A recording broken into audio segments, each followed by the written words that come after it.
He zvakaoma guys. Apa pandatove inbox yangu zvayatoita nenyaya idzodzidzika. But Faith usazodaro. Inbox yangu manje yatopfuta.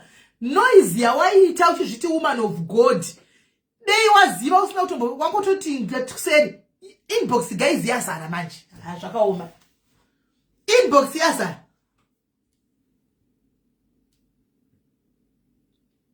Inbox yangu yazara. Hai murora wangu mesa wayo. Inbox yazara guys. Yauya, that means nyaya dzakawanda. Nyaya dzakawanda. Inbox yangu yazara. 2 minutes dzodzidzi. Haya. Zvakaoma. Ya, inbox. Inbox yatozara. Zvakaoma. Nevanhu vakutora nyaya dzokudze my holiday idzodzidzi. Ndinawo haiwa ndakipa rumbi. I've got everything. I'm keeping everything. I'm keeping everyone aware. I've got evidence. Ndakatokipa. Vazara kuse. Nevafundi. Kune vafundisi variko. I don't know. Hi Barbara, how are you? Zvakaoma. Kune vanhu ndofunga 6 izvo so 6. Vatouya baba 6 people vari ku WhatsApp izvo zviko.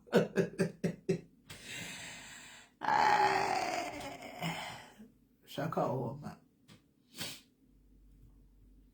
Zvakaoma.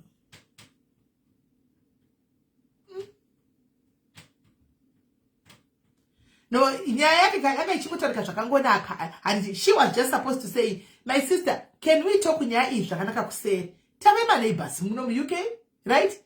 So some things they are not even necessary.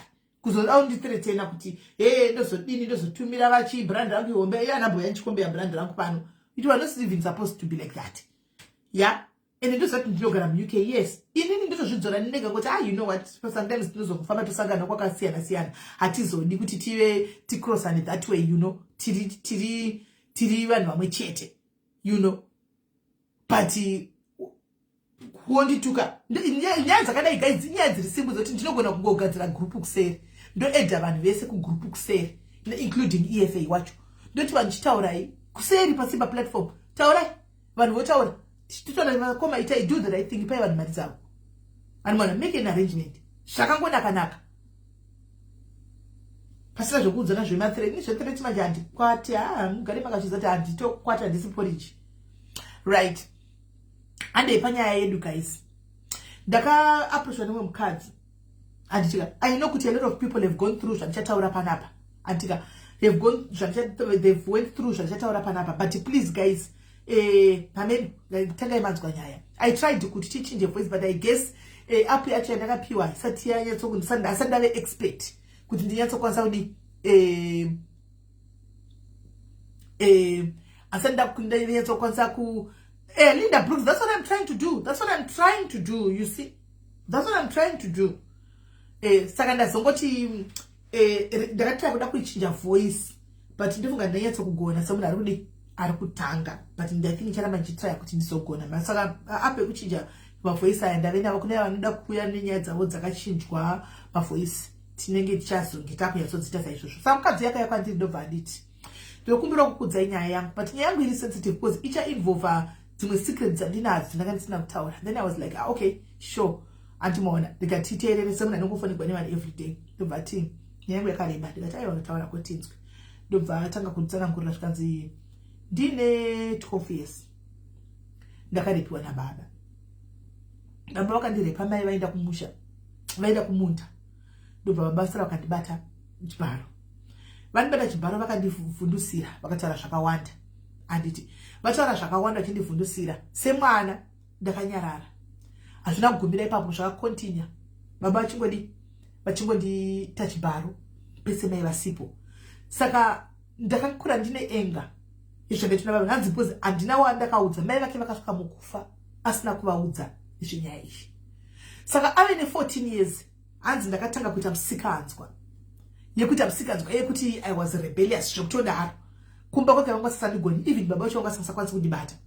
Animaona because ndandave mumwe munhu kuti ndandapanduka zvokutodaro. Pa 15 years but that trauma yekuti ndakaripa namabanzi ndikavata zvairamba zvichiuya baba vangu vachipira pamusoro pangu zvairamba zvichiuya baba vangu vachipira pamusoro pangu. Then I decided kuti you know what, rega ndibve pamba. Kwai ndakatanga kudhakwa pa14 years nekuita musikanzwa.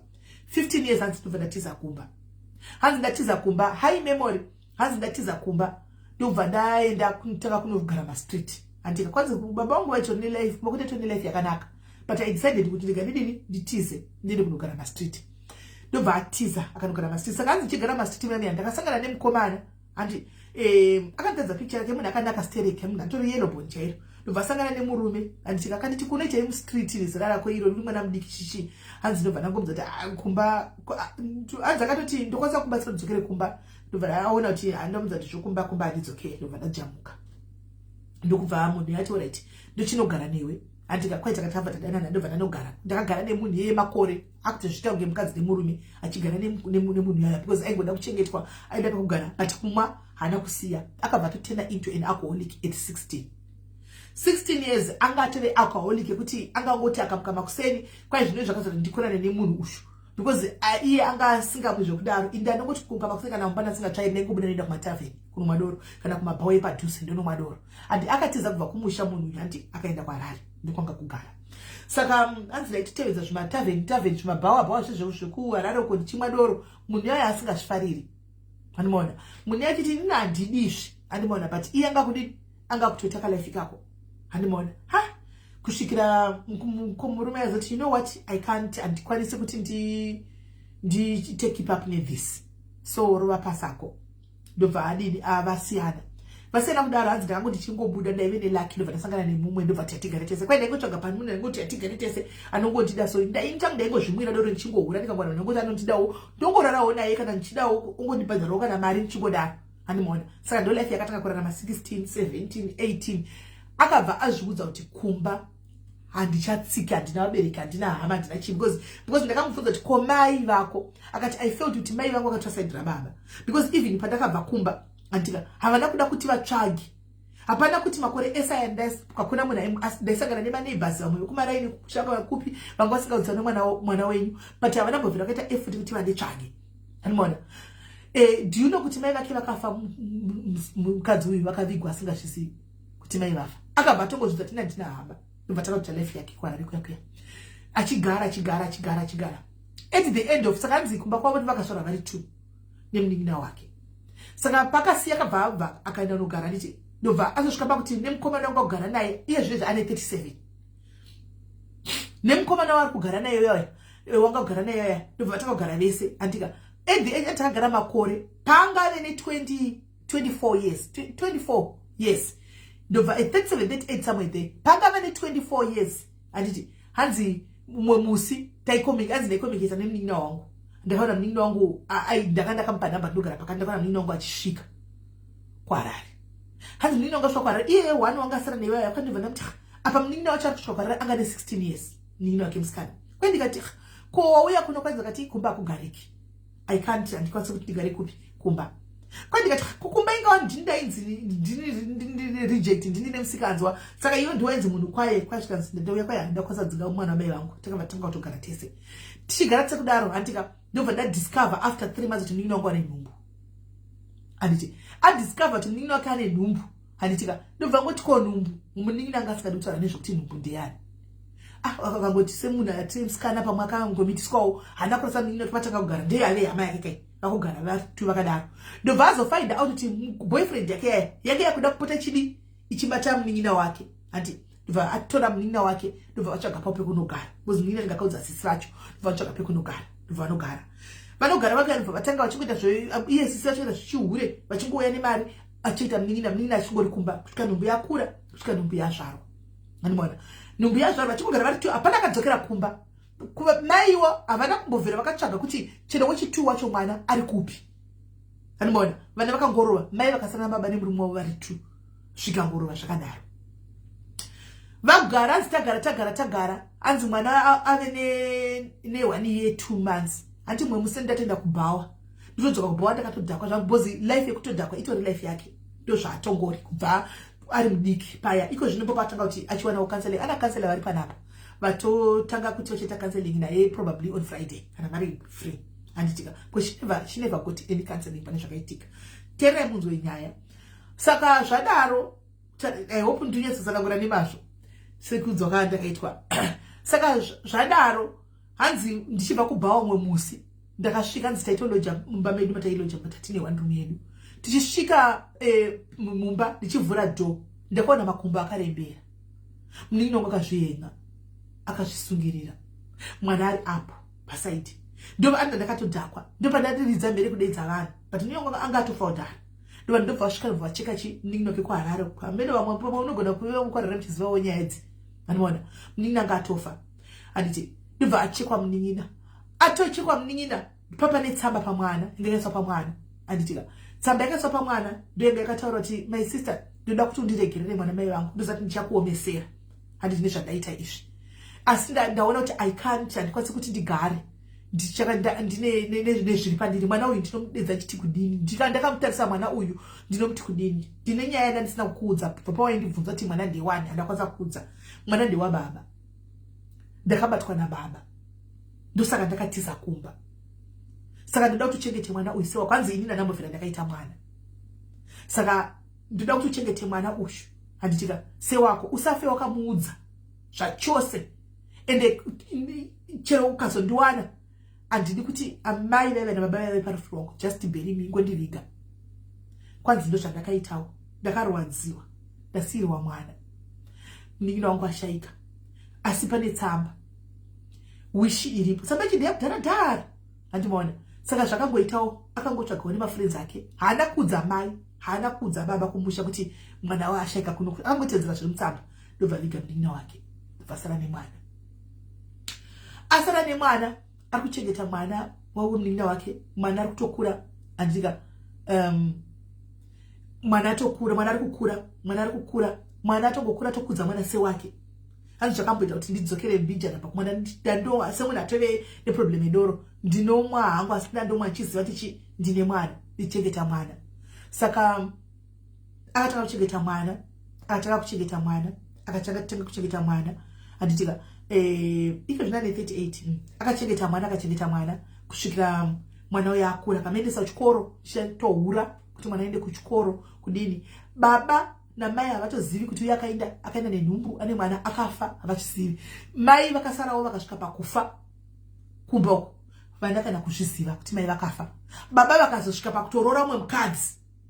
Vana vakatozviziva kuti hatisina imba, hatisina mhuri, hatisina tangove isi. Vakatobva for years vakatongokangamwa nezvazvo havana kudzokera mubeki kumusha. Right. Mai vakatofa, baba akatorora umwe mukadzi. Right. Saka zvadachengeta mwana munoziva pressure yevana yekuchikoro. Mwana akatanga kunetsa this lady kuti baba wangu ndiani. Achingodhoja. Andika achingodhoja. Mwana akura auda kusa baba wake. Mai vakachengeta secret. For years vakachengeta secret kuti vaudze mwana. Mutsamba makanzi musaudze chi mwana ngasasiva. Mwana akatanga kunetsa. Everyday hanzi kuramba chikafu. Mwana apa munhu akanga achihura zvokuendesa mwana uyu kuchikoro zvinodhura. Mukaona mapictures emwana unototi mwana uyu musaladi. Mwana uyu achitaura kuti everything that I was doing it for this child. Mwana wangu yeyu ndiye angava mwana wangu. Ndandabvira ndakatombozita mwana. Ndofunga it's because zvandakatanga kuita unoti dike and what not. Anomaona. But ndakanga ndakutadza kurara. Hanzi usiku kuti ndare kudai so mwana anenge achingonetsa mumba musisina peace nemwana wangu yazvese. Mama mwana asikutoziva kuti mama ava vasi mama vake. Ari kunetsa kuti mama ndiudzei kuna baba wangu. Kuchikoro kwese kunotaurwa kutumba kuntaurwa ina handina chandoziva ndochanza zvenyu hamungaziudzi kuti hamuzivi munhu kusvikira nyaya yanetsa mwana yakanetsa mwana uyu aenda kuchechi kwaipinda. Handitika kwaienda ndobva anosvikonoisa kuna mufundisi nyaya. Mufundisi vakatungambidzana nemwana vakauya handika kuna maikumba akasvika kati mwana ari kuda ngoziva dei mama agona kuti murerutsire mwana. Handitika kwai ndakarwadziwa but ndandisina chekuita manje. I had to tell mufundisi the truth apa. Ndokubva achizoudza mufundisi kuti uri kuda kuziva chokwadi here. Akati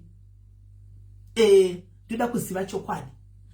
Uri kuda kuziva chokwadi here. Akati ndikuda kuziva chokwadi. Ndopaati anzi post kuYouTube bai ichaenda kuYouTube. Ndopa vakati mufundisi ndine secret for years yandoda kuti ndikuudzei. Anditika mwanangu ini handisiri nemai vako ndakakubereka, uri mwana wemunin'ina wangu. Ndokubva ndakakutora ndakakuchengeta une 1 year 2 months. Ndobva achitanga kumurondedzera mawiri akaita but haana kumudza kuti baba vake ndiani. Handi muri kunzwa, haana kutaura kuti baba vemwana ndiani. Akati saka iwewe uri mwana, mai vako vakasungirira kumba kwataigara chi and everything zvese. Mwana ndinobva takachema kwai pastor vakaperegwa, kwai pastor vakademba denda ziva ndisina tanga ndaya nemwana, ndauya ndega ndabvunza ndindega taita tashandisa hungwaro. I am to blame. Hanzi pastor vakatozvishora because inini wacho ndanda kuti secret yaya yakadiremera makore sindakangochengeta. I had at some point kwanza ndakabva ndanzwa kurerukirwa but still I had another secret yandanga ndinaye ndakachengeta. Ndobva pastor vati okay, ndobva vati ndokumbira kuti ndichitaura nemi kune mukadzi waya. Ndobva vatanga vachitaura nemi icheche nda mwana yanoziva, vachitaura naye ndobva pastor vazomuti inoza tishi the best thing apa hasi kuziva kuti vabereki kumba kwakuchina. The best thing anditika moti mwana dzakabva tanga kuti saka kwacho kwakabva mai vangu vakazvarwa. Antika kune nambuya vangu nasekuru vangu, I need to see them. Why did you keep it a secret away from me? Nandiwana apa yahonde kuti ndakuda kuenda kunoziva kwakadiki kwakazvarwa ikoko kwakanga muti kwazvarwa mai vangu. Handimona pastor akati hapana chakaipa. Antika au ndokuperekedzai toenda kumusha kwachona kwanogara mai kuna vabereki venyu. Antika unoona mbuya vake nasekuru vake. Uya akati nini handisi kutaura secret pano, ndiyanoitaura secret pamberi pababa. Ndo yanga iri intention yake. Ndasvika kuna baba ndobudisa secret. Noti havasi baba asikuziva kuti kune mwana atokura, havasi kuziva kuti vakamitisa mwana wavo. Anditi saka ida kunoita pamberi pababa. Saka pastor vakazouya on Saturday ndobva vavatakura ndobva vandidzokera kumusha. Vadzokera kumusha ati imusha dzakatwana musha watokura pavakwa panisi baba vake vanga rimwe nezvo zvavendi watinoti. Handimona kwai tisvika pamusha paya antika takagamuchigwa kwai zvinhu zvangochinja so takagamuchigwa nemukadzi watisingasivi. Kwai ndobva tatoti makadini akatipindai kwai ndapinda mumba asi masofa aya ndiwo atakasiya arimo ndiwo achirimo. Antimaona zvimwe ndo zvirimowo picture baba wangu asiya mai akuchina si yanikiri chirimo ya baba irimo. Kwai saka ndobva ndati makadini ndobva ndazvintroduce. Handitika ndobva ndaintroduce pastor ndobva ndaintroduce kwai vakati mwanangu wazofunga kuuya nhasi after all this while. Kwai pakati mwana kuti angoti amen. Kwai ndobva vati ndati ndinokumbira kuona baba ndiri mwana wepano. Kwanza vakati saka una kuzvidza kuti baba vako vakasheka kudhara. Kwai ndakatanga ndati ndokumbira kuona mama. Kwanza vakati mai vako vakafa kudhara kudaro. Kwai ndabatikana ndabva ndatonga kuchema. Handitika kwai ndikataura iti ko baba zvikanzi baba vako naivo vakafa vatove 3 years vashaika vari pasi. Kwai imi ndimani? Zvikanzi ndini ndandiri step mother vako, ndini ndandiri mukadzi wababa vako. Mukona kuti vana vakabva kumba vari vadiki avatove machemeri. Zvese zvakaitika izvi havasi kuziva. Ndini asi baba vako vakataura kuti kune vasikana vaviri pano vanzi ndobva taura zita rangu anga asinganzwi ane musikanzwa. Kwai ndikabva ndati ndini wacho. Kwanzi vakati pane mumwe kwai vakabva tsana mazita edu tese tiri 2. Kwai ndikati iye wamo kutaura akashayika. Handimona kwai mai vakati akashayika ndikati akashayika si. Kwai ndobva ndati kune mwana wangu yana pastor ndati ndichitaura nyaya iyi. Anditika ndachichitaura nyaya iyi pamberi pababa but baba havasisipo. Anditika mwanangu pano patasvika pano ndo pamusha pababa vako. Kwai mufundisi vakavhunduka vakati uri kuti chii? Kwai ndo panda chitsamba chiya chakakarika asanga akangochichengeta. Anditika ini ndakatirwa chitsamba ichi ndinacho. Ndobva abudisa chitsamba chiya akati nyaya yangu yandakakudza yaya chitiza kumba baba vakasara vakaita zvita kumunin'ina wangu. Pakatiza munin'ina wangu achiya kwari vavakutodzana step mother kwai vangobata muromo kudai vangoshama kudai kuti uyu mwana uyu handizoti muchamuti mwana here kana kuti muchamuti muzukuru nokuti mwana wababa. Ndandati kuti baba vari pandau baba vacho vakadiwo vakashayika. Handimona kwanzi mwana vanje ndavamesera mwana anaiye akutanga kudi kuchema. Kwai ndobva ndachirondedzera kuti ndo zvakaitika kutozvura wakaita munin'ina wangu tsamba ishi. Handika inyaya yekutoti baba vakamubata ndo vakanga vamitisa so she couldn't stay in that nikiri izvozvo izvo mumwoyo make ndosa akatora life yake. Saka agreement yangu naye was akanga anyora kuti never kuti mwana ye azive chokwadi. Handimona but ne pressure yanga kundipa. Handika I just had to tell you the truth azive chokwadi.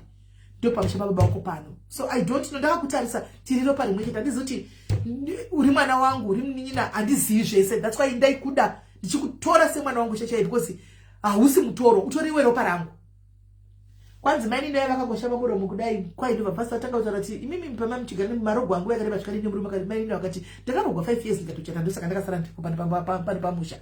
Animwana ndibva pastor vati pamaigara nemurume wenyuyu amuna here chimwe chamakambonawo anything chaitadza kuti pane something kana kuti kudini kwai maini naye toti angari murume angari munhu angaritori right zvokuti tu zvese everything aitoita ndemna itodamburi yake aingotaura kuti vanhu vangu vasikana vachauya zvavo, asi mukuru uyu ndiye akanyengera mudiki, ndiye ave nemusikadzwa.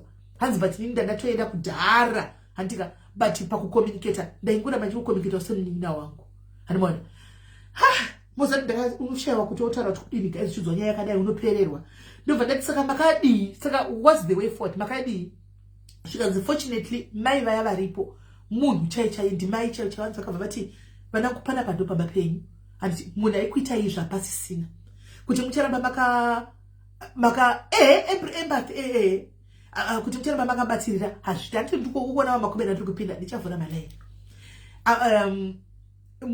mucharamba takabatsirira hazvichaiti pamusha penyu ndipopo pano handitika zvinotoda kuti muye kumusha mwana kana uchida kutogarako kana kudini pano ndo pamba handiti pano ndo pamba unouya pano pamba wogara pano pamba penyu tichigara tichidini handitika imba mukuona nditori ndega pano pamba nemukomana wekufudza mombe anobatsira pazvifuyo ndiye wandina ichi panapa. Saka I would love kuti kana mukatokwanisa vaya vakati tichadzoka kuchatogara tinouya ili kuzokuona ichidzokera chi handimona but the pastor now vakapindirawo pakuti vakwanise kubatanidza chi vakwanise kubatanidzwa murei but amene zvaitaurwa here naivo mai vacho kuti pane zvoda kuti pane date ravari kudzokera manje muna macha apa rakapiwa kuti hama dziunganidzwe vakwanise kuti vataure poonekwa kuti pane zvinoitwa here, pane zvinofamba sei. Hanzi takazoenda kunoona guva ramai nekuona guva rababa nekudini handika. So aingotaura ke kuti ndinoda counseling and ndiri kunzwa free. Handina munhu ndakambotaura I think just by talking to other people that would be kutaka kuhila kwangu nokuti ndakaita makore more than 22 years ndakachengeta secret anditi mazvona. Saka ndatichi ndichene nyaya iyi ivoice note rakatotaura rakatoisa kwandiri akati ndikati yako dai wakati munogona kushare nevamwe ndoita voice note ndokupai ndikatisa voice note asi voice note ine voice rake manje akati but now ndiri munhu handisida kuti zvizozikamwa because ndine munhu wane shamwari dzakawanda nevanhu vandotamba navo vakati vandiwa mwando kwandoto handizodi kuti vadini vazonzwawo nyaya idzi but haasisi rake kuzimbabwe iko zvine zvave kuSouth Africa handimaona ari kuSouth Africa. So ndosaka ndaitrai kugadzisa ndidaro ndakanzwa kumerera guys and I was like yo. Saka ndakangoti you know what handifungoti wamboti wahila you need counseling akabvuma zvake. Saka ndakamuconnecta this lady pano ari kutanga kuita counseling naye I think on a Friday or so kuti vatange kuti vataure because inyaya iri sensitive anditi. So it got me thinking guys kuti kana nyaya yakadai it means for the first time kunzwawo nyaya yakadai guys sana mbosangana zvinhu zvakadai handimaona ndosangana nedzimwe dzine mamwe mataipuwo enyaya but guys handisivi. Saka but ndachasona kuti kana kuine vanhu vakadai handitesi Amanda Mishi mwanangu kuinda kurova kana kuine nyaya dzakadai so dzinotorwa dzinoitika dzichiiswa pasi pemakapeti kureva kuti tine vanhu vakawanda vanosangana mwana tokura ka mwana yatori kuma 19 years ago atorimsikana tokura vari vese kuSouth Africa ikoko akutoitawo zvinhu zvake akapedza chikoro yakapasa kuti.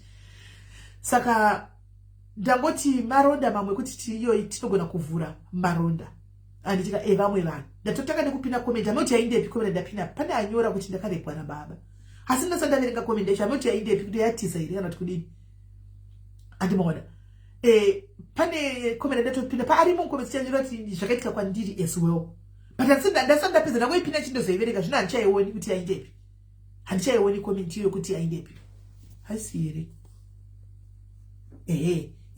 haisi simeli I can relate inini I was raped ndichiri kadiki nditori kuma 5 years chaiko okay nemukomana wemupuraini aindithreatena kuti ukangotaura ndokuuraya handina kumbobvira ndaudza anyone but zvinondirwadza everyday simeli ndakazoroorwa ende ndanga ndisisiri virgin asi handina kumbobvira ndakaita musikadzwa. So the guy agara chindibvunza ndinabvisa umhandara ndaingonyepa up to now ndongonyepa zvotondirwadza plus my feelings chaiwa handina shame. ndotombofunga kusiya imba yacho cause I hate munhurume. Exactly. Ndo zvinhu zvakawanda zvinoitika kazhinji kana munhu achinge abatwa chibharo. So I hear kuti ma feelings yacho nemunhurume unenge muona kunge muri mose ari evil. Hani muri kunzwa uya anyora comment iyi yandakapinapo. Hanzi ndakarepa nemumwe munhu 5 years. Right now nanhasi ndinogara ndakaroorwa hangu asi I hate murume. Ane murume but anovenga munhurume. So ndotombofunga kusiya imba yacho because mwana akakuvadzwa ari mwana mudiki. Imagine 5 years. 5 years guys. Haisati tomboziva kuti chinonzi sex ichi. Animaona. Ende mukazvitarisa kunyika kwedu kuZimbabwe ndokwakazara type yewar wevarume vakadai. But hazvibudi, hazvitaurwi. Neplatform dzakafanana netiTilda ndopaunozombosanganawo ne1 or 2. But zhinji dzacho dzinongoperera mudenga because kuZimbabwe kune culture yekunzi ngatitaurira nemufamily. Andika ngatitaurira nemufamily kwarepiwa mwana nababa saka zvitaurwe kuruzhinji because zvinotinyadzisa ngatitaurira nemufamily. Mwana akuvadzwa, mwana atokanganiswa life yake because it trauma for life. Andimona it trauma for life. Aitaura kuti ndine enga yekuti chinhu chidiki kudai so ndechida kutorwa. Ndine enga because of nyaya iyoyi.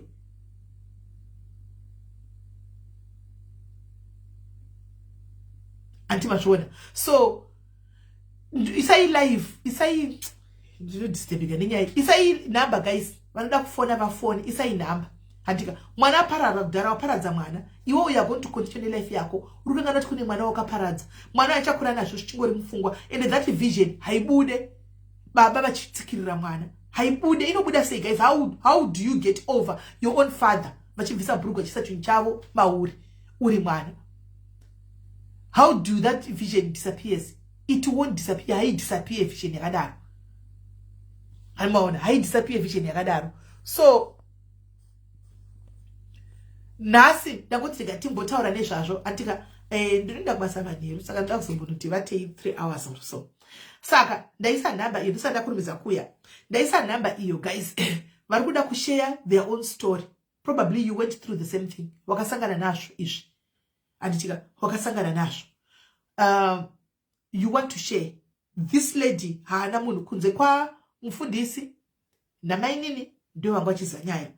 Nesu madiaries iwo tingori nefortunate iwo tingori very fortunate kuti kazhinji kacho zvimwe vanongoti trust. Ndinongotrust kuone vamwe vanhu zvokutodaro timu rakaunda rinodi trust because they know kuti nyaya dzavo dziri safe. Andimona. So anozoya oya kuzodiwo kuzochemerawo kunoku. Andimaona tongotaka kuzozizivawo before vamwe vemumafamily che vatozviziva because hantu vanofunga kuzonosangana vefamily muna machi that means vasati vatodi vasangana vasiva full story. Yes, yatove hayo kwatiri isusu handimashona.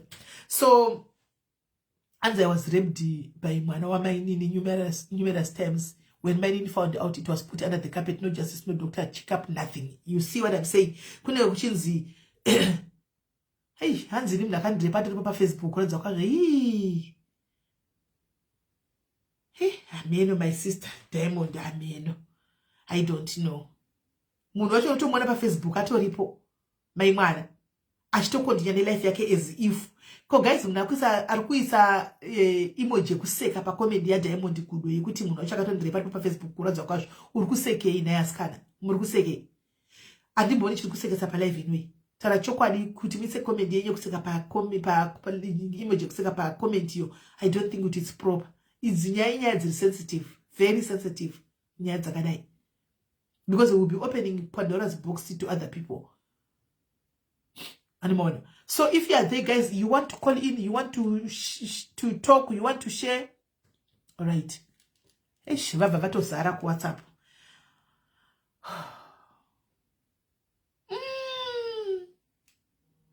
This is said. Let me call you.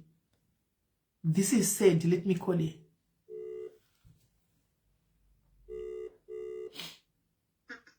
Hello, dear. Hello, hi, how are you? Mushe kanjani? Wachibharo na bankuru wangu murume wasisi wangu ndine 15 years. Hey. Saka wabata ukadi iyo nyaya iyi zvaitika yakaitika kuti mai vangu vanga varoorwa kune imwe marriage. Baba vangu vakashaya 2001. kandirege kutaura because ingoita chirasisa isusu mabedu takabarwa takawanda vandanzi ndisare ndichigara like pamba nevamwe masisters angu anga adzoka nevamwe sisi vangu vahombe vangu adzoka kumurume vakagara ipapaya ndovandanzoni sezvo wakanyora ukafoira chenda unogara kumba kwavamwe sisi vako nokuda mukuru vatanzi uye koko uwane basa ndovandaenda koko ndaenda ukoko vananogara bamukuru vangu vakandibata chibharo sisi mary murume wasisi vangu musi wavakatanga kundiona vakandiudza kuti hanzoni ndiwo munhu wandaida shaishai uyu ndakambozorora sisi vako but havasiwo munhu wandaida but handambosvisa mumusoro vakandibata chibharo ndakashaya kana kukuudza kana kuti chii munhu wandakaudza ndakanoudza munyina wamai vangu but the moment andikaudza munyina wamai vangu sezvo mai vangu vangu vari kurefu munyina wamai vangu akandichinyarara hazvitauri kuda kuti bamukuru vako vasungwe sisi vako vanozosara vachiita sei zvaindinetsa apa sisi vangu ndo vaiva matoxic sister yekuti havataurike nawo nyaya kana kuti chii munhu anenge ari ngomuchichi yake anenge angori nayo ndakanyarara ndakagara ndichibatawo chibharo nchinzi uri pabasa ukangotaura ndokudzinga basa plus futi sisi vako ndogona kuvadzinga kumba kumakanotambura ndakanyarara ndakazvoona kuti zvanyanya izvi vandatiza ndovandaidzokera kumba ndichidzokera kumba ndakasvika sisi vangu vahombe vachitowadzokere chiyagona kugarisana nevanhu zvakanaka hechichidzokera kuti ndivaudze zvaindiremera kuti ndivaudze ndakabva ndaudza hanzvadzi yangu mudiki kwandiri akaitoenda kuchikoro hapana zvaaikwanisa kuita kana kuita sei takanyarira nyaya iyi apa iyi yanhumbu kaiko ndazivei kuti ndaane nhumbu yanhumbu Now attend you now. I'm talking to my sister. I will come now. Hello. Yeah. Mbuyo vandazoenda kumba kwambuya vangu ndichiti ndinovaudza kuti ndonyaya iripo but mama vari kurefu aine mazuva iyo mafoni aitonetsa kuti ndifonere mama ndivaudze ndaenda kumba kwambuya vangu ndakanosvika ndakada kuvaudza mbuya vangu but nenhau yekuti mufemili unenge uchimbonziwa kumba kwenyu hamuna mari hamuna chichichichichichi nyaya yako haiteererwe sisimeri vandanyarara paya apa ndatiwe nenhumbu inosere manzi ndikuzivei hapana zvatiri kuziva ndingoona handisi kuteerera handisi kuita sei vandazotiwo vamwe mbuyawo vengoti ukama hwomurodhi wewe ndovandakazoudza ndakati ndine nhumbu saka nhumbu ndeyani ndambonyarara paya mbuya vakanditi taura pane nyaya yako yatikambonzwa unzi wakambotaura kasi ndiyaba mukuru ndopandakataura ndikati ndiyaba mukuru zvikanzi alright chienda wega muri kunzwa chienda wega kuna bamukuru vacho naivavo unovaudza kuti nhumbu yavo ndakati alright ndakaenda sisimeliko ndazivei ndaenda kuya ndasvika bamukuru vaiva vakanditi bva pano uri kudei zvazodai ndakashaudwa sisimeri ndakachema mimba yangu iri uku kumba uchasvikike kumba kwese kwandasvika kubva kuna nabamukuru kubva kuna nani ndofunga kana hanzvadzi dzangu dziri kwekwa dziri kundinzwa dzinondiziva ndini kwese daiti ndakasvika ndaidzingwa ndine mimba yangu mazuva ekorona ekorera akambopengesa korera kuma20 something kokuya nemimba yangu ndichirara murengi ndichiita sei ndaiyesosvika kundoita sei sisimeri ndakakwira bhazi nemimba yangu ine 9 months handina kana jira ndakana kuti chii ndakaenda kwanga kwakarorwa amai vangu kwastepfather ndokwandakaenda uko kumachonyo ekubhodha reuko rekumozambique uko ndokwandakaenda mama wangu akasvika ndikavatsanangurira zvese vakati hazvinei inozvawakurirwa hapana zvandingaite nganditi zvonitozoenda tese ukoko tinofambisa nyaya chitona tinodini mai vangu vakati tabara mwana tatobara mwana mama vakati ngatingochengeta mwana wacho todi tozotaura nyaya mwana akakwanisa 2 years takaenda kwenyaya ida kutaurwa vanhu vakaitsika zvikanzi unokwada kutaura munhu anosungiwa unozodini tarisaone zvinozi une 17 years apa watove nemwana ane 2 years unodini sisimeli ndakarwadziwa kana ndakamborwadziwa ndakaita bitterness ndakadini zvokunzanziwa ndoda kuzviuraya zvezviye ndakatita kuzviuraya kupfokesa handina kufa handakuita sei chinondirwadza chinhu 1 chekuti vanhu ndakabatwa chibharo but nazvino zvichiro ndakada kugara pane hama dzangu ndichivaudza kuti ndozviripo hapana kana wana anonderera ezvinozvi mwana uye achikura manje mwana achikura ne14 years sisimele munoziva kuti ndine bitterness ndofunga chiro mukada kutarisa nhamba dzangu ndogara ndakada kumbokufonera ichi munguva munenge muri busy handikwanisi kutarisa nemwana iyo maziso handikwanise sisimele handikwanise musikana mukomana mukomana saka iko zvino zvikakura kudai varipi bangura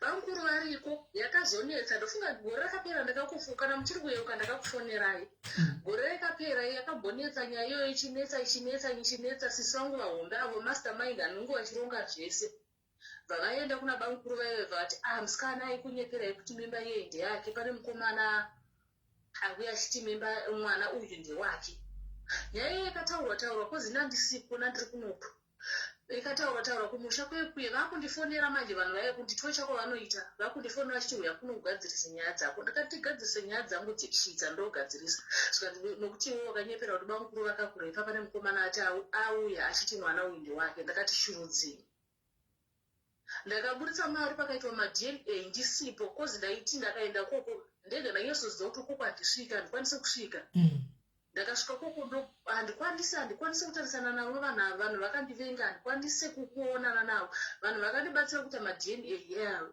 ndakati izvo ndinotora kuita public nokuti hapana chisiri chekuzanzi chida kuvanzirudzo kana unzanzi toda kuchengetedza ende public ndikuda public yekuti inini ndichataura zvese zviri mukati memwoyo wangu ndokuudzai zvese maitikira zvakaita saka ivo manje bamukuru vaive vakatya manje kuti ikanzi public irape case kai nyangwe ndakura enozvi ndakuziva kuti oright ndakura kudai sodoziva kunoripota kuti ndogona kuripota kwakati nokuti kura inonzi mhosva aita se airove vakaramba bamukuru vaive nokuti vane kambani yavo yavainayo inongoitwa zvimwe zvezviyo koko kuharare kune hama dzavo vakaramba vakati aiwa chichichi nyaya ibva yaida zvikanzoni wechibhadhara mari shoma ndakabhadharisa 120 yes ivo vakabhadhara imwe yachona yemadna paitwa madna yayo yeprivate aya paitwa madna apakaitwa madna isisi vangu ava muridzi womurume asipo kosi muridzi womurume anotogiya kuti wangu murume haana kuubata chibharo wangu murume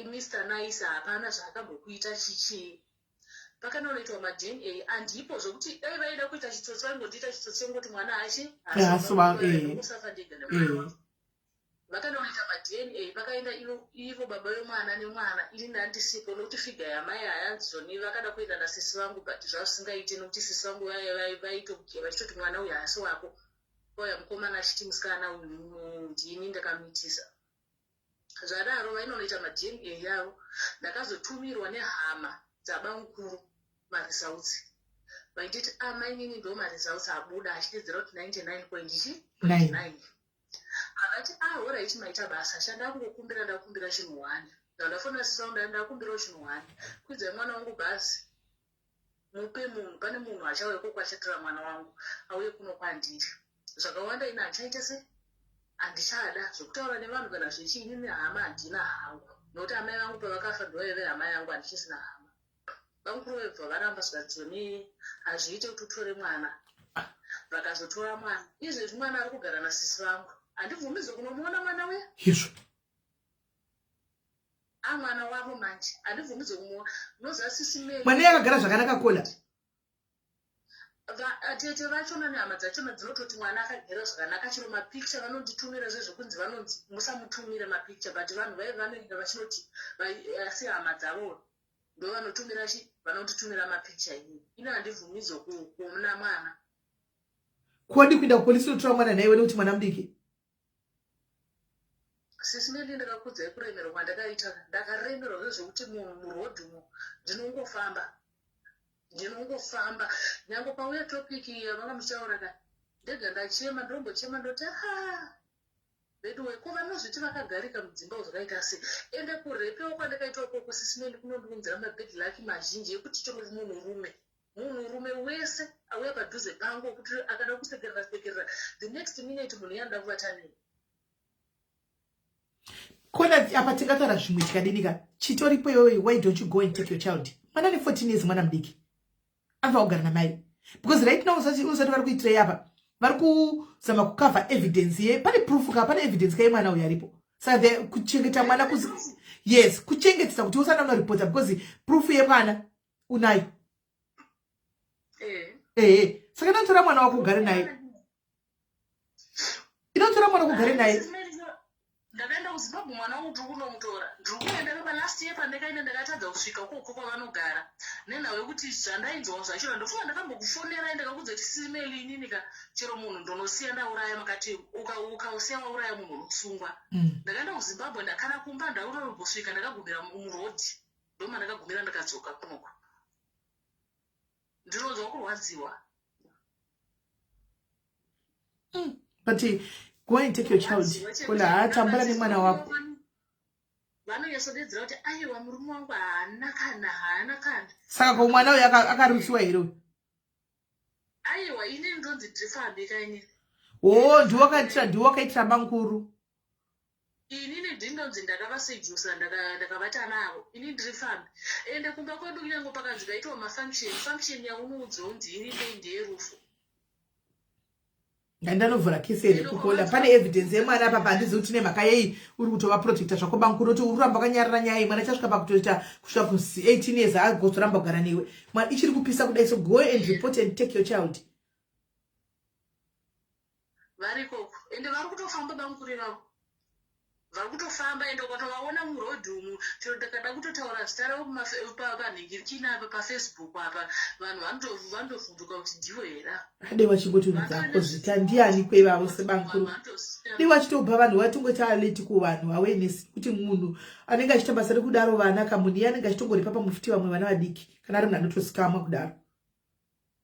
Exactly. Ende ndotoziva kuti inini handisi ndega kuzi pane mwana wamainini vangu anogara kunoko aimbogara kuZimbabwe kokuko akamboenda kumba kwasisi ivavo akanogara koko ndofunga zve2 months paakauya kunoko akandiudza kuti vamukuru ava ivo wairevesa ende inini ndotokubhivha kuti vakakubata chibharo kozi pandakagara koko bamukuru ivava matambiro avaida kuita neni uyo bheta anga akuta ati kure akuma 20 something paainzwaro ko inini zvanguwo 15 years. Hey. But ini ndisena ndiri kunyepera chandichaita ka revenge inini revenge ndikuida hangu revenge. Saka mbanzani kubankura? Aiwa bankuru mazita asesemeri mazita hama dzangu dziri mucomment section. Chero dziri mucomment section vakadi kutaura nyaya itaura zita iwe idzo hava chinazoda kuzoda kupindira panyaya ipapa ukanga uchitambura iwe choza kuti ndaripiwa vaidi kupindimirizika panyaya vaidi kumirizika imi hama imi vaidi kumirizika muda kuti kuonesa kuti chingowazita panapa kuti murume acharamba chingobata zvibharo vanhu achingonzwa inu kuti hama anyway mandikirira mawina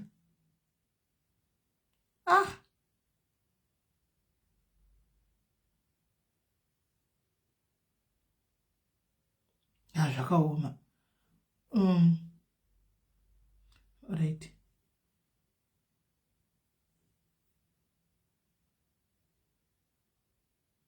Okay. Okay, hanzi aisisimeli, please one day talk about kubatwa chibharo uri mwana mudiki with relatives. Ndo yatikutaura wani. Yesterday akachema kwandiri akandiudza kuti I was raped. Hairdresser wangu ndiri mudiki nevana vesister yamama vake, the other one used. Ndo nyaya yatikutaura nezvayo pana pakola right now. Hi dear. Zviri sei?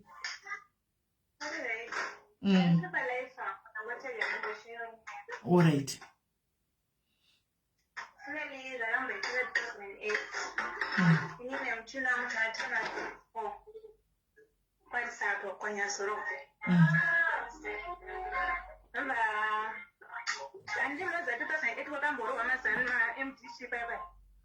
Baugori kuvhara here redhiyo yekumashure.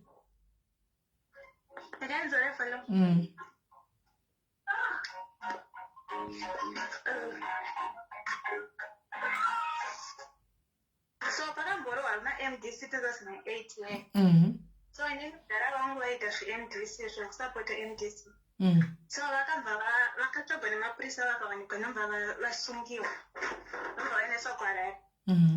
Saka gogo vangu vakabva vatiza ndomva vaenda kumba kwasisi vavo kwamisana. Mai mukadzi wababa stepmother utaigara naye ndomva vangokumba vana vavo ndomva vaenda kuchatswedzi kwegutu. Ndomva tangosiwa inini nemutwini wangu tiri pamba. Then pane mwana watete anga vakashaika tete aifudza mugwe kumwe kumbawo enyare kwananyatuko ndokumba kwedu. So ndomba tasiwa pamba ndomba mukomana waye aiti akabva kumbasa kwake aiuya achitirepa kumba aitirepa zvakasiyana zvokuti ini ndasingafaniri kuona kuti mutwini wangu ari kumurepa iya mutwini wangu anga asingafaniri kuziva kuti ini ndikurepewa. So ndakangokura zvezvo ndatataamutwini wangu aititaure zvake ini ndandakanyanya kunyararira. So ndatiwa magrade 4 patime iyoyo 2008. Saka mutwini wangu pakazodzoka vanhu kubva kwavanga vaenda ndomba audza gogo zvikanzi ndakarepewa so ndomba gogo vati ndichataurira baba vako. Saka ini handaukwanisa kutaura ndandakakura ndakanyarara plus takapeteno zvikanzi handidi kunze neyoyo handisi kuda kana kuzvinzwa ndikangozvinza kuti ndikukuurayai.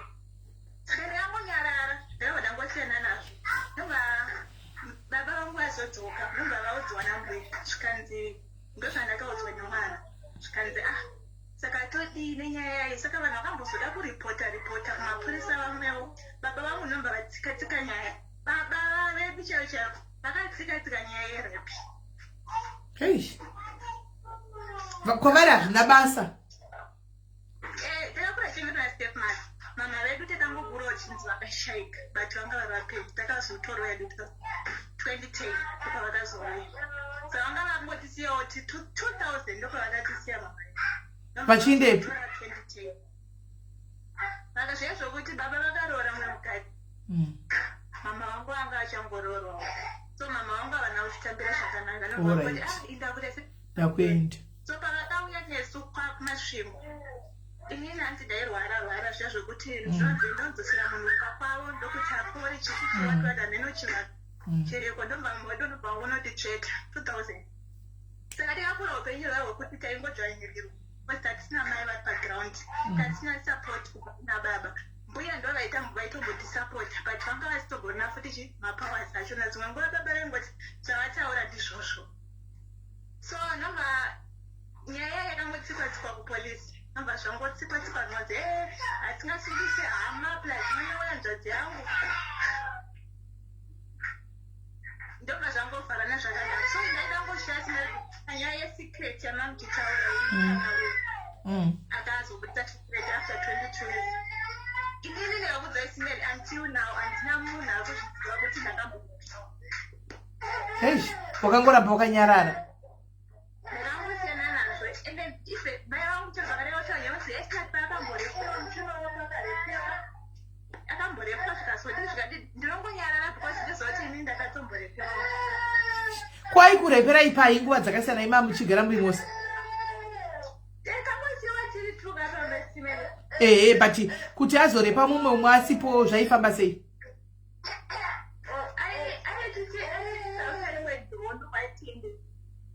Kuseri kwedhoo. Saka iwo kana ukaisa kuseri kwedhoo umwe obva arepiwa.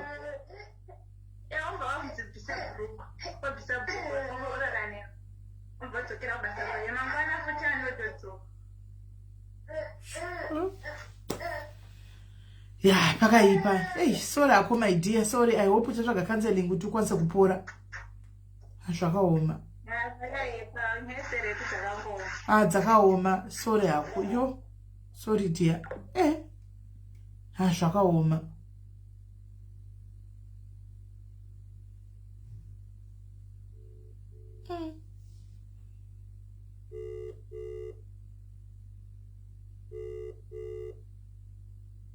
Hello. Ndiraitika njani?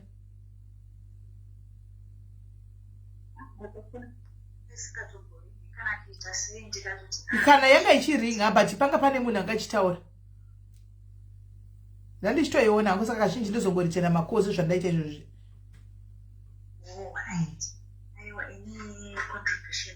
kupa ndeyekuti ndingati mukukura kwangu taigara nezviya zvekuti handimuona vana baba vaishanda kutaura vana mai vachigara kumusha. Saka mai vaimbopote vachienda kwaari sichisara nemukomana webasa.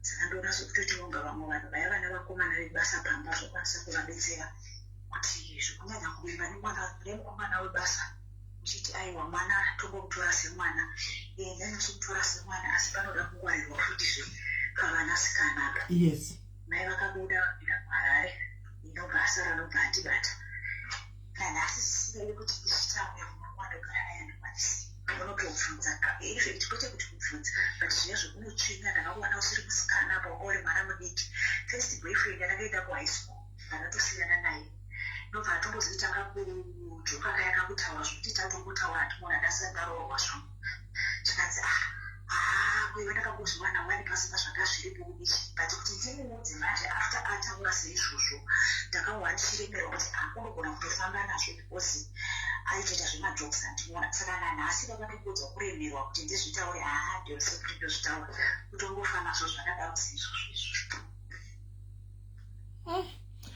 Zvakaoma hazvo. Saka muzomboona here nevanhu vanenge vakubata ichibhara?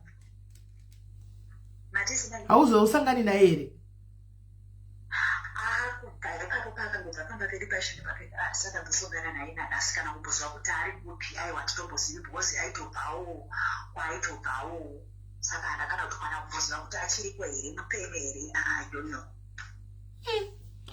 Zvakaoma. Saka imebhita paripo pamabhotaura kuchiti munaita bhita so masaimebhita tisiyabobhita kumurume wangu feeling handina sirei kugara mumba kuti ndakagara but feeling hapana ndinobhita ndisinyaya yekuti ndozvitudza kuti saka zvichadii kugara imba zviya zvekutereka ishingirire chikuti ndiri pamba tichichanisodinosoba inenge yakaoma. Zvakaoma. Sorry my sister. Hugs my sister. Sorry ako. Zvakaoma. Sorry ako fungi. Munoona chinoitika guys ka zvokwamwari cheko chekutara chokwadika kungoti ma problems anozosiyana hapo. Mukada kunyazodzokera ku social media kuvanhu vakawanda uko anditika vakawanda vachona right now vakawanda vacho ku social media uko bitani dzamunona dzedze dzekuti munhu anogona kutuka pasingafanirwi kutuka vamwe vanongokutachi vamwe vachioperate ari maghosti.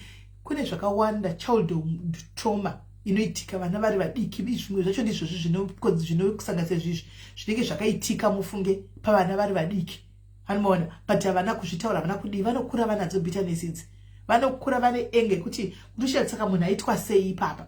Zvimwe zvezvinhu zvinenge zvakahabha vana kubva vari vana vadiki antimaona mumafamilies nyaya dzekukafiridza nyaya dzekuti mwana kana achitaura kuti ndabatwa regai kukafiridza midway kana vari baba regai vangoenda kujere vanosungwa mai musakavhiri baba nokuti muri kuda murume muri kuda kuchengetwa.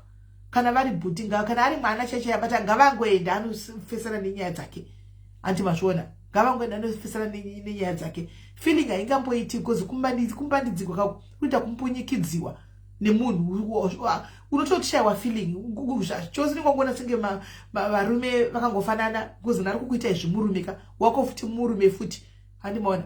Saka zvinotozongonetsa mufunge zvinozongonetsa guys yapakaipa. Saka ndanangoti hangu ndingoya ndimboshare nemi guys. Anyway ndakuinda guys. I will see you tomorrow. Ndindatsoka kubasa saka maskati we can still come here and go ahead.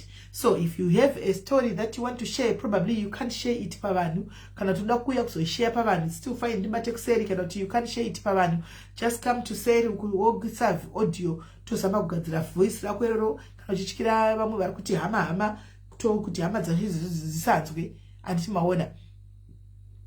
Yeah, you want to punish the next person close to you. Ukaona ukaita munyama ukumengwa nemunhu ane bitterness dzake mupenyu ukaonoita busy chaiyo chiedza unogara uri busy unotoita target kusvikira amen achingokuteverera ndizvo zvinenge zviri andimaona. So guys yeah regai ndiende zvangu ndimbonorara 2-3 hours then time ndozoda kubatsana mangwana handika. It was nice being with you here. Mwana kuite zvakanaka. Musakangane guys. Uchadzoka neya Faith here neya Faith ndandati vaende kuna Louisa but vanhu vakaramba vachiwanda ndinogona ngoya nayo. Vanhu vakawanda ndogona ngodzoka nayo because ina ndisiri ndadidza vanhu kai vanhu vanenge vaya weekend vanhu vane evidence dzavo handimaona. Saka guys, musakangana kuDurban this year kune glitz and glamour kuDurban. Hande kuDurban. I'm so happy ne team diaspora tonga tove 8 vanhu vari kuinanga rodhi kuAfrica kuDurban. Ndo kunenge kune function yedu this year. Saka guys hande vari kuDurban vanoda kupinda vari kuJoburg ndikuziva kuti iri kuya nefire ikona. Please kune WhatsApp group ririko anditika ende munopinda kuWhatsApp group and then tisangane kuDurban timbofara. Kufa kwakauya uko guys, kufa kwakauya and life is too short and kungosangana tichingofara tiri pamwe chete tichiwadzana zvinhu zvakangonaka. Antimaona zvinhu zvakangonaka. Mufunge muna September iri kumza 27 September colors kwai emerald, green and orange. Hamene kana kuchazowedzegwa dzimwe I don't know, but for now those are ndaudzwa. Anditika hanzi musadzoke nayo vanhu vanobirwa not grateful vanokutuka nemagosti hauvazivi here. They are not grateful at all vazhinji vacho, not vese zvavo but vazhinji vacho anditika. So yeah guys, madmin I think wachisa link regroup vanoda kupinda vopinda. Vana diaspora vanoda kujoina futi zvakare holiday this time. Kamnoenda kuholiday ngainangika kuAfrica handika kwasikana inange kuAfrica. Hanzi win it, will tell my mom. Yes, tell your mom win it.